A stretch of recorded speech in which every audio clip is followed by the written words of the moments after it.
তীব্র গ্যাস সংকটের কারণে উৎপাদন ব্যাহত হচ্ছে আশুলিয়ার বেশিরভাগ গার্মেন্টসে। কর্মকর্তারা জানান, গ্যাস না থাকার কারণে অনেক কারখানার বয়লার সচল রাখা যাচ্ছে না।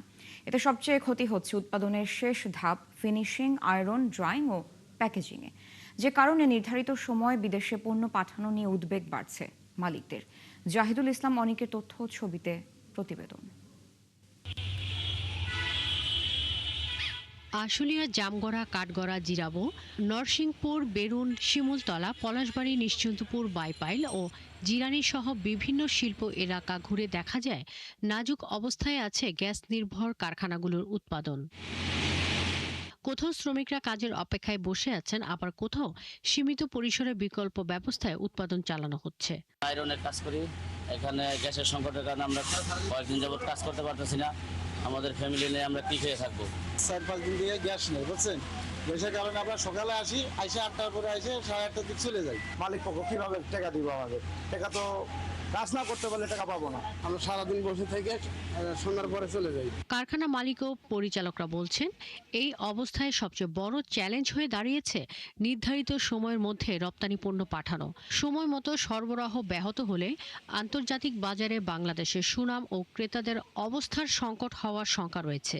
আমাদের যদি গুডসটা ওয়াশ না হয় তাহলে আমাদের কোনো কিছু করার থাকে না। সোয়েটার আইটেম ওয়াশের কারণে আপনার হাইড্রো অফ আছে, আয়রন অফ আছে, সেক্ষেত্রে আমাদের কোম্পানির বেশ বড় ধরনের ক্ষতির সম্মুখীন হচ্ছি।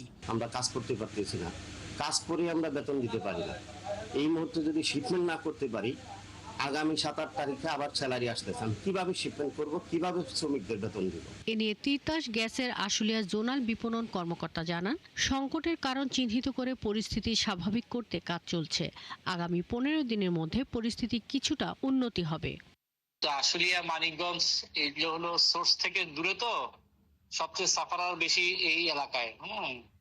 এলএনজি যে টার্মিনাল আমাদের ডিস্টার্ব আছে, ওইটা অনলাইনে আসতে আরো সম্পূর্ণ অনলাইনে আসতে 15 দিন লাগবে। তো হোপফুলি এরপরে গ্যাস সমস্যার সমাধান বা সংকট কিছুটা লাঘব হবে। মালিকরা আরও জানান, গ্যাসের নিম্নচাপের সমস্যা নতুন নয়, তবে এবারের সংকটে আগের যে কোনো সময়ের তুলনায় বেশি গুরুতর।